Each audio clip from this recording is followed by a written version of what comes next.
किसी ने ये बहुत सच बात कही है कि भगवान ईश्वर टूटी हुई चीज़ों का बहुत अच्छा इस्तेमाल करते हैं। आप ही सोचिए, जब बादल टूटता है तो बौछार, बारिशों की बौछार होती है, कोई बीज टूटता है तो उसमें पौधा पनप जाता है, पौधा आ जाता है। तो आज मैं आपको एक ऐसी ही कहानी बताने वाली हूँ। एक जापान के राजा थे जिनका बहुत बड़ा राज्य महल था, उसमें एक रसोइया था। सो वो रसोइया राजा ने एक दिन कहा कि मेरे लिए सूप बनाओ, और उनका एक स्पेशल बाउल होता था चीनी मिट्टी का, जो कि 500 साल पुराना था। तो जो भी राजा की 5 जनरेशन थी, वही तब से वो चीनी मिट्टी का बाउल जिसमें वो सूप पीते थे, तब से वो बाउल था और उसी में वो राजा अपना सूप पीते थे। सो एक दिन राजा ने बोला वो रसोइया से कि आप मेरे लिए वो सूप लेके आए उसी चीनी मिट्टी की कटोरी में। सो अचानक से वो रसोइया के हाथ से वो चीनी मिट्टी का बर्तन, जो बाउल था, वो टूट गया।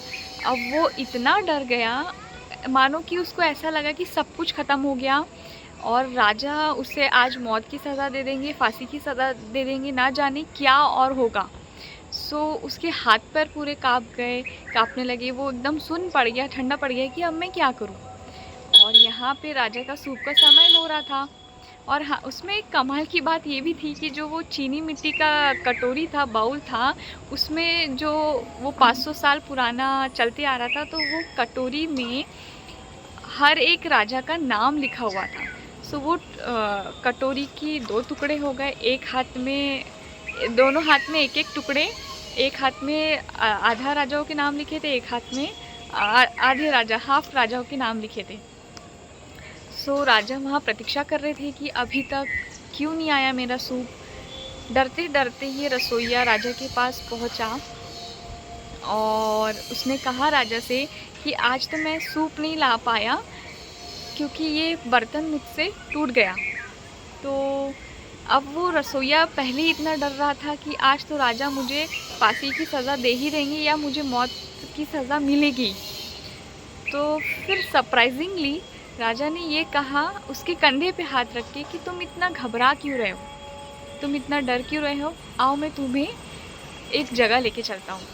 सो राजा उस रसोइयों को, जापान में एक किंसुकी नाम का आर्ट होता है, तो उसको एक आर्टिस्ट, एक कलाकार के पास लेके गए। तो ये जो जापान में जापानीज़ लोग किंसिको नाम का एक आर्ट होता है, जिसमें वो जो टूटे हुए चीनी मिट्टी के बर्तन होते हैं उसको रिपेयर करते, उसको जोड़ते हैं सोने और चांदी के हेल्प से।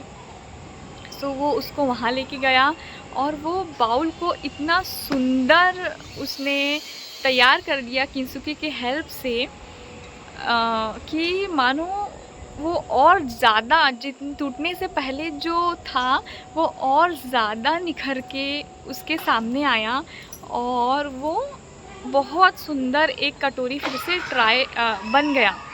सो राजा ने बोला, इसको कहते हैं the art of repairing, Japanese में इसको किंसिको के नाम से प्रसिद्ध है ये। सो जब वो तैयार हुआ तो मानो उसकी चमक और दुगनी हो गई। सो राजा ने बोला कि अब तो रसोइयों को बोला, अब तो तुम मुझे इसमें सूप मत देना, ये अब सूप पीने के लिए नहीं है, इसको हम राजमहल में एक शोपीस में रखेंगे।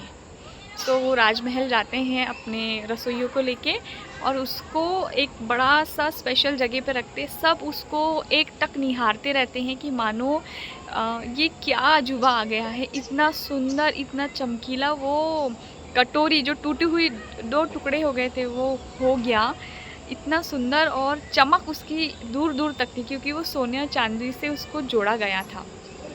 तो इससे ये सीख मिलती है, छोटी सी कहानी पे हमें ये सीख मिलती है कि अगर आप जीवन में कभी भी टूटा हुआ महसूस कर रहे हो ना, सो आप ये बिलीव कर लो कि ईश्वर आपका बहुत अच्छे से उपयोग करने वाले हैं और आपके साथ कमाल होने वाला है, बस विश्वास की देरी होती है।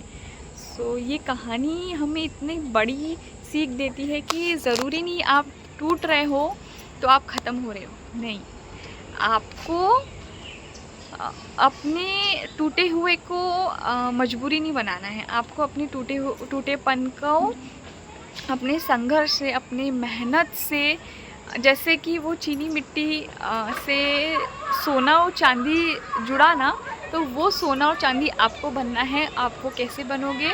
अपनी मेहनत, अपनी संघर्ष, और जो थोड़ा सा बुरा समय चल रहा है वो एक ना एक दिन टलेगा, और जब आप निखरोगे तो सब आपको देखते रह जाएंगे।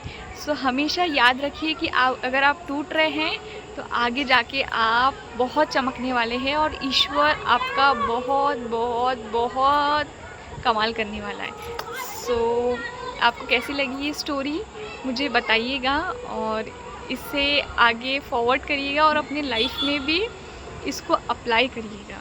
सो मैं मिलती हूँ आगे आपको इसी मोटिवेशनल अच्छी स्टोरी के साथ। पसंद आया तो लाइक करिए।